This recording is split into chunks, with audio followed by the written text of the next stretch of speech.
अभी जो मैं आपको कहानी सुनाऊँगा ये अक्सर मेरी दादी माँ मुझे सुलाने के लिए ये कहानी सुनाया करती थी।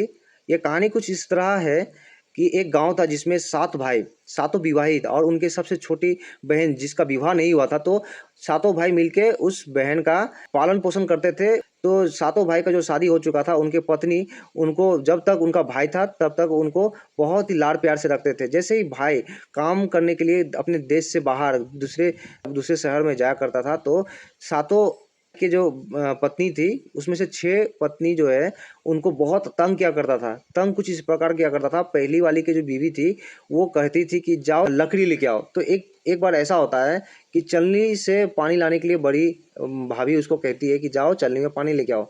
तो चलनी में पानी लेके आती है बेचारी, लेकिन वो पानी पूरा गिर जाता है। ऐसा हर रोज़ उसके साथ होता है, तो उसको डाँटती थी, बहुत तकलीफ़ देती थी, मारती भी थी। तो कुछ इस तरह का होता है कि भगवान भी उसको सपोर्ट करने के लिए, लड़की को हेल्प करने के लिए आना पड़ा उनको। तो जैसे ही उसके चलनी में पानी लाने के लिए फिर से भेजा गया, तो चलनी अपने आप बंद हो जाती थी। चलनी जो है एकदम प्लेन हो जाता था और पानी लाने के लिए सुविधा मिल जाता था। तो दूसरी वाली जो थी, वो जंगल से जाके लकड़ी लेके आओ। भगवान ने अपने साँप नाग देवता को भेजा कि जाओ हम तुम्हारे हेल्प करेंगे। और नाग क्या करता था कि उस लकड़ी में से जाके बंध जाता था और अक्सर इस तरह से उसको हेल्प भगवान किया करता था।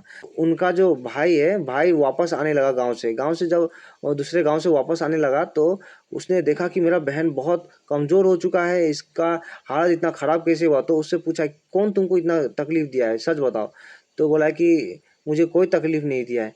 तो ये बात सुन के उसको तो बहुत बुरा लगा, क्योंकि उसने अपने बहन को अच्छा अवस्था में छोड़ के गया था, अभी उसका बहुत बुरा हाल है। तो क्या हुआ कि एक दिन बोला, उसका सातों भाई मिलके एक काम किया कि एक बड़ा-सा कढ़ाई लेके आया, उसमें बहुत ज़्यादा तेल डाल दिया।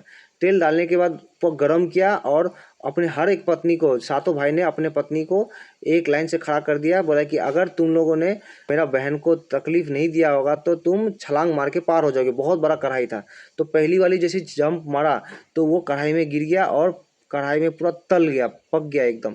सेकंड वाली जो थी, वो भी ऐसा ही हुआ और वो भी जल के पक गई। जो लास्ट वाली थी, वो उसने बिल्कुल तंग नहीं किया था और उसको बहुत ख़्याल रखती थी। तो उसने अपना भगवान का नाम लिया और ज़ोर से छलांग मारा और भगवान ने उसको जान बचा दिया। तो उसको मालूम चल गया कि हाँ, मेरा बहन को इस छोटी वाली ने तंग नहीं किया है। तो ये कहानी आपको कैसा लगा? आप प्लीज़ बताइए कमेंट में। लाइक करना, सब्सक्राइब करना। अगर आपको नींद आ गया होगा, मुझे तो अभी नींद आई है कहानी सुन बोलते। तो अगर आपको अच्छा लगा तो लाइक करना, शेयर करना और सब्सक्राइब करना।